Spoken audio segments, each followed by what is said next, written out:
Ashamaa harka fuunee akkam jirtan hordoftoonni Hawwii Show bakka jirtanitti nagaan waaraan isiniif haa ta'u. Egaa bakka jirtanitti nagaa koo kan obbolummaa, oromummaa, nagaa kan uumamaa, kan uumaa isiniif dhaama inni dhufeetiin jira. Egaa chaanaalii haaraadhaan Hawwii Show jedhee dhufeetiin jira. Sababni isaas chaanaalii koo kan duraanii narratti gubachuudhaan chaanaalii haaraa banadhee isiniif dhufeetiin jira. Egaa jalqaba chaanaalii koo haaraa ammaatiin akkuma kanaan dura jedhee gama chaanaalii kanaatiin hawaasummaa, siyaasa, waan bohaarsaa, bashannansiisaa, barsiisaa kanneen ta'an isiniif dhiyeessaa akkuma jedheen egaa amma tokko jedheen barumsa kan isiniif kennu akkasumallee dubartiin qabsoo akkamii keessa dabarte dubartiin eenyudha maali qabsoo iseen keessatti hirmaachaa turte qabsoo uumamaati hanga qabsoo jireenyaatti maal fakkaata qabsoo bilisummaa isiitiif qabsoo mirga isiitiif gahee maalii baachaa turte kan jedhu irratti egaa waan ni barsiisa ni yaadachiisa qabsaa'ota dubartoota keenya kanneen lubbuudhaan jiranii fi darban ni leellisa seenaan isaanii ni galateeffata akkasumallee dhaloota ammaatiif barumsa ta'a kan jedhu qabadhee isiniif dhufeetiin jira jechuudha. Egaa dhimma dubartoota ilaalchisee kutaa kutaadhaan kan isiniif dhiyeessu yeroo ta'u kutaa jalqabaa irratti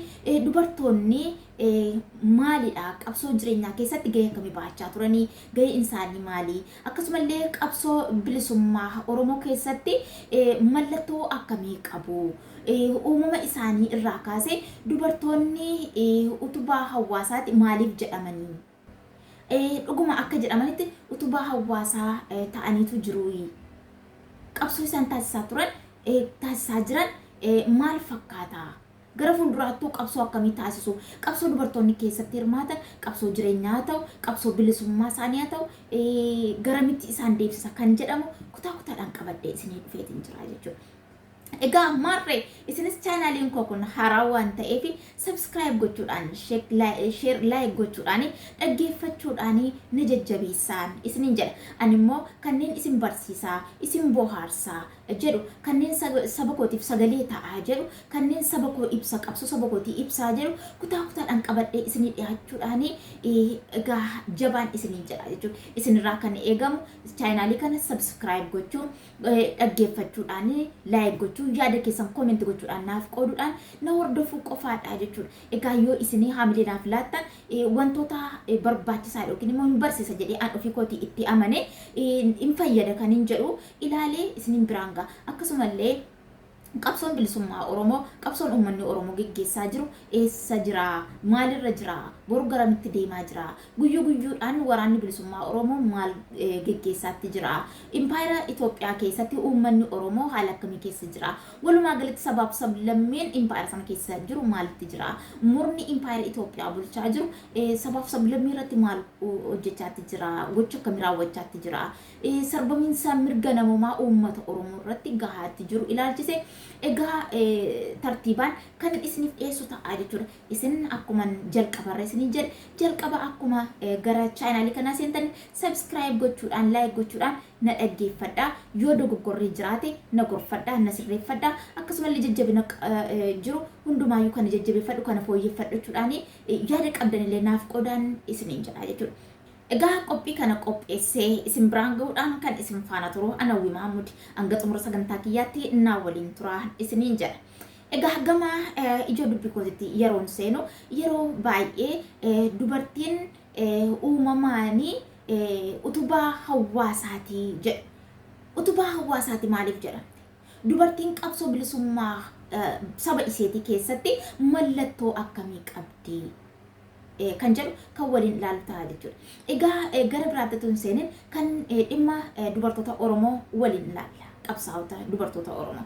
Dubartoonni Oromoo jalqabaa kaasee jireenya isaaniirraa yeroo ka'anii bu'aa bahii meeqa dabarsanii qabsoo jireenyaa life isaanii yookiin jireenya isaanii irra darbanii inumaayyuu qabsoo bilisummaa saba isaaniitiif aarsaa yerootti kaffalan dhaga'amaa fi argamaa ture har'allee sana geggeessaa jiru. Gama tokkoon qabsoo jireenya isaanii gama tokkoon immoo qabsoo bilisummaa saba isaanii qabsoo mirga isaanii irratti hirmaachuudhaan yeroo irraa gara yerootti injifannoolee argamsiisaatti jiru jechuudha. Egaa qabsoo jireenyaa isaaniirra darbuudhaan qabsoo bilisummaa saba isaaniitti hirmaatanii kanneen lubbuu dhaban meeqatu jiru, kanneen qaama itti irratanii har'alleen immoo keessaa hin hafin qabsoo sana gaggeessaa jiran meeqatu jiru. Egaa walumaa galatti dubartiin maal dubartiin qabsoo bilisummaa sabaa keessattis ta'e qabsoo jireenyaa keessatti waan akkamii dabarsiti yookiin immoo gahee akkamii qabatti, gahee isheen qabdu dhiirotaaf maal fakkaata kan jedhu kutaa kutaadhaan kan waliin ilaallu ta'a jechuudha. Egaa kan inni qabadhee isiniif dhiyaadhe mukni jechuudha.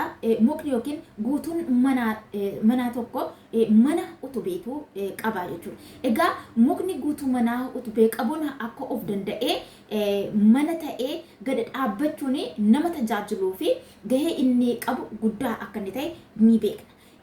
Egaa dubartiin utubaa hawaasaatii akkuma jedhame mukni yookiin guutuu manaa kan qabee dhaabbatu mukni utubaa manaa jedhamu tokko waan baatee jiru yookiin mana baatee mana godhee baatee jiru sana of danda'ee akka baatee dhaabbachuudhaan hawaasa isaa yookiin immoo nama mana sana keessa jiraatu tajaajiluu fi gaheen isaaf kenname guddaadha jechuudha. Gaheen inni baatu guddaadha. Akkasuma dubartoonni Oromoos jireenya isaanii keessatti jireenya isaanii utubanii qabanii baachuudhaaf bu'aa ba'ii jireenyi qabu baachuudhaaf gahee guddaa qabu. Akkasumallee qabsoo saba isaanii keessatti hirmaachuudhaan gahee leencaa baatanii yeroo isaanitti injifannoo boonsaa galmeessaa turanii hanga wareegan lubbuutti illee itti dhabaa turantu jiru jechuudha.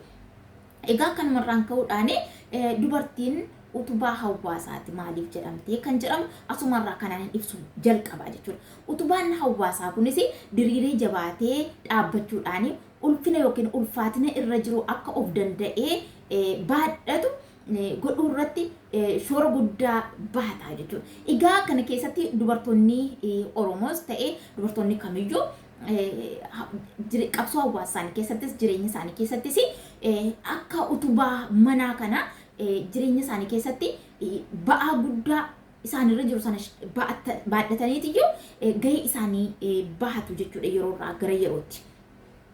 Maarree egaa kanumarraan kan ka'e dubartoonnis utubaa hawaasaati akkuma mana sanaa jechuudha. Utubaa hawaasaati wanti isaan jechisiisu.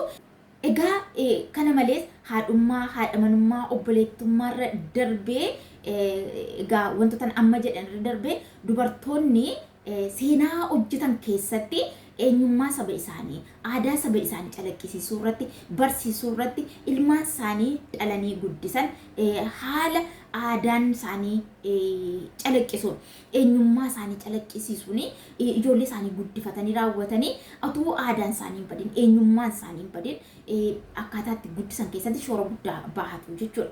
Egaa kana malees aadaa fi eenyummaa hawaasa isaanii beeksisuu fi calaqqisiisuu irratti ga'een isaanii hedduu olaanaa tures jechuudha. Egaa dubartoonni alaabaa hawaasaatii yoo jenne waan nama wal falmisiisu hin qabu jechuudha. Maaliif dubartoonni eenyummaa isaanii calaqqisiisuu irratti dhiira caalaa baay'ee gahee isaanii baatu waan ta'eedhaaf jechuudha. Kanaaf alaabaadha yoo jenne calaqqisiistuu eenyummaa tokkootii saba tokkootii yoo jenne waan wal nama falmisiisu hin qabu jechuudha. Egaan kanatti aansuudhaan dubartiin qabsoo jireenyaa irraa hanga qabsoo siyaasaatti gahee isheen baatte gahee leencaati. Sanaaf immoo ragaaleen kanneen kaleessa lubbuudhaan darbanii har'allee qaama itti hir'atanii har'allee lubbuudhaan jiranii har'allee qabsoo sana keessatti hirmaachaa jiranii hanga dhaloota ammaa dhaalchisanii dhaloota ammaallee ofitti amanamtummaadhaan akka inni qabsoo sana keessatti hirmaatu gochuudhaan gahee isaan baatan gahee leencaatii kanaaf jennee jechuudha. Egaa dubartiin qabsoo jireenyaatii hanga qabsoo siyaasaatti qabsoolee barbaachisan geggeessuudhaan hinjifattee mi'aa jireenyaa damma caalaa kan mi'aawu kan mufii hin qabne kan booruu hin qabne argamsiisuudhaan maatii ijoollee ishee abbaa warraa ishee dhandhamsiiftees jirti jechuudha. Egaa akkasumas sanarra darbuun roorroo hawaasarra geessu sodaa tokko malee dura dhaabbachuun irraa ittisuu keessattis ulaagaa yeroo fi qabsichi barbaachisuun manaa hanga qe'ee irraa hanga dirree lolaatti yeroof dantaaf utuu hin gufatin qabsoon bilisummaa hawaasa isaanii akka firii argatuuf of kenninsaan qooda baahachaa kan isaan turan qooda dhiiraa caalaatti argame yeroonni itti dhiira onnachiisuudhaan inumaayyuu isaan kakaasee qabsoo sanatti daran akka isaan jabaatan isaan taasisetu jira jechuudha. Kana keessatti egaa kanaafidha dubartiin utubaa hawaasaatti kan isheen jedhamtuu fi akkasumallee eenyummaa calaqqisiistuu hawaasa tokkooti kan isheen jedhamtuu fi jechuudha. Egaa dubartiin qabsoolee karaa adda addaatti keessatti hirmaattu keessatti dhugaadhaan of kenniinsaan amanamtummaadhaan shira tokko malee loogii tokko malee waan itti amante irratti dhugaa itti amante irratti waan ijaaf jette qabsooftuu fi yeroo hundumaa qabsoo keessatti hirmaattu keessatti injifannoodhaan goolabdi jechuudha. Miiraan miti dhiifama naa godhaati. Warri dhiiraas miiraan deemu osoo hin taane yeroo tokko dhiira irra gadi fageessanii yaadu akkasumallee shira dhufu dafanii hubachuu waan danda'anii fi waan geggeessan keessatti qabsoo jireenyaas ta'e qabsoo hawaasa qabsoo siyaasaa geggeessan keessatti miira tasgabbiitiin fi miira of eeggannootiin waan geggeessanii fi qabsoo geggeessan keessatti gufuuf gufaat tokko malee injifatu jechuudha. Kana keessatti dhagaa kan isaanii injifannoolee guyyaa guyyaarraa argamsiisaniin dhiira onnachiisan jireenya isaanii keessattis bultii isaanii keessattis akka dhiira onnachiisuudhaan akkaataa inni itti ol deebi'ee mana koo jedhu kan isaan godhan. Akkasumallee qabsoo siyaasaa keessatti qabsoo saba isaanii keessattis akkamittiin utuu an jiru dubartiin sadarkaa kana geesse kan dubartiin amma kan maaliif yeroo baay'ee dubartiin gara hawaasa keessatti aadaa baratame keessatti akka gadaantummaatti ilaalamaa turte waan ta'eef kan isheen akkaataa isinitti dhiirota onnachiistu utuu an jiru dubartiin akkamittiin injifannoo kana fiddee ani immoo see caalaa fiduun qaba waan jedhee yaaduu fi dhiirri sun yeroo sanatti dubartii miira gadaantummaatiin waan ilaaluu fi yeroo dubartiin akkasittiin injifattee isa dura deemtu tarkaanfattu waan hin jaallannee fi utuu hin jaallatin miira'ee gara qabsoo sanaatti hiriiraa jechuudha. Qabsoo hiriiru sana keessattis egaa injifannoodhaan goolabaa jechuudha. Sana dudduuba egaa kanaaf tiyyee yeroo baay'ee yeroo mammaakamu dhiira jabaa dura dubartii jabduutu jira jedhama jechuudha. Egaa yeroo irraa gara yerootti baroota kanaan dura dubartoonni qabsoo jireenyaas ta'e qabsoo siyaasaa bilisummaa saba isaaniitiif taasisan keessatti dudduubatti waamamaa turan. Amma garuu sana cabsanii bahuudhaan sadarkaa addunyaatti fuulduratti ba'anii yeroo isaanitti sadarkaa biyya bulchuu irra ga'anii hawaasa isaanis tajaajila maatii isaanis tajaajila yeroo isaanitti aadaa fi eenyummaan saba isaanii utuu hin cabin saba isaanii tajaajilantu argama yeroo isaanitti injifannoo boonsaa galmeessantu argama jechuudha. Egaa kana keessatti dubartiin Oromoos jabaachuudhaan bifa aadaatiin kan aadaa booddeetta fakkaleessattiin dubartiin golaan toltii dubartiin fuulduratti baatee waa tokko gochuu hin dandeessu dubartiin baratteessa ga'uu hin dandeessu dubartiin qabsooftee waan fidduu hin qabdu kan jedhamaa ture sana cabsuudhaan jireenya isaa keessattis qabsoo siyaasaa keessattis hirmaattee injifannoo boonsaa galmeessitee dhiiraa wajjin loltee waan yeroon barbaachisu yeroo itti geeraruun barbaachisutti geerarte yeroo itti galaabachuun barbaachisutti galaabatte yeroo itti egaa dhukaasuun barbaachisuttis dhukaaste jechuudha. Sana kutaa ittaanutti qabadhee isiniif dhiyaadha. Maal akkamii keessatti qabsoo akkamii keessatti akkasiin hirmaachaa turte jechuudha. Egaa baroota kaleessaarraa yookaan dhufnee fudhannu ilaalle dubartoonni jalqabarraa eeboo gaachana qawwee fi meeshaa lolaa baatanii dirree lolaa irraa geeraranii garmaamanii loluu baatan illeen wantoota yeroof qabsoon barbaachisu akkuma jalqaba kaasuuf yaale wantoota qabsoo fi barbaachisan eeguun galaa qopheessuun uffata hodhanii dhiyeessuun miicuun eeruu kennuun yeroo teeknooloojiin hin jirretti bifa aadaan madoo tajaajiluu fi wal'aanuun qooda irraa eegamu gumaachaa turanii jechuudha. Egaa dubartoonni Oromoo bara kaleessa bara dukkanaa jedhame sana keessattiyyuu bara dubartiin golaan tolti jedhamettiyyuu bara gadaantummaan dubartii ilaalamu keessattiyyuu bara walqixxummaan dubartii hin jirre keessattiyyuu bara dubartiin mirga isheetiif falmachuu hin dandeenye keessattiyyuu bara abbaaseetiin abbaa manaaseetiin obboleessa seetiin ifatamtee dhiitamtee jiraachaa jirtu turte keessattiyyuu dubartoonni qabsoo saba isaanii keessatti gahee leencaa baachaa turan kan jenne kanaaf gahee akkasii baachaa turanii jechuudha. Dhiirri inni yeroo sana gaachana baatee eeboo baatee faajjiisaa ol qabatee lolaa ture utuu dubartiin uffatarraa miicuu baatte utuu isheen galaa itti dhiyeessuu baatteeti utuu isheen eeruu kennuu baatteeti utuu isheen yeroo diinni itti dhufu jala mana ishee keessa dhossuu baatteeti. Sigalte qabsoo inni dhiirri sun gaggeessaa ture galma sana hin ga'uuf ture jechuudha. Kanaaf iyyuu dubartiinis qabsoo kaleessaa sana bara dukkanaa sana keessaallee qooda qabdi jechuudha. Egaa walumaa galatti dubartoonni qabsoo isaan keessa darban qabsoo jireenyaatii hanga qabsoo siyaasaatti kan isaan gochaa turanii fi gochaa jiran borillee gochuuf jiran walumaa galatti kutaa kutaadhaan kan ilaallu ta'aa jechuudha. Egaa har'aaf waan gabaabduu kana qabadhee isinii dhufeetiin jira. Qophii kana qopheessee isin biraan ga'uun kan isin faana ture an Hawwii Mahamudiin ture. Egaa jalqabaa hanga dhumaatti waan dhaggeeffataniif galatoomaa isiniin jecha akkan kutaa ittaanu gammachuudhaan bal'isee bareechee isinii fidutti gamanumaan chaanaaliin koo haaraa waan ta'eef subscribe gochuudhaanii eegalaatii waan isinii dhiyeessa kanallee like naa godhaa yaada keessan naa qoodaa yaada jajjabinaa akkasumallee waan hin dogoggore keessatti kan sirreeffadhu jechuudhaan yaada keessan naa qoodaa kan irratti hojjedhu jechuudhaan yeroo irraa gara yerootti naaf qoodaa ani immoo boqonnaan qabu yookiin immoo yeroon xiqqoo argadhu keessatti hojii kootiin alatti hojii dhuunfaa dhaabbataatiin alatti yeroon qabu keessatti waan ni barsiisa ni bashannanchiisa ni yaadachiisa jedhu qabadhiisan isinii dhufaa jechuudha.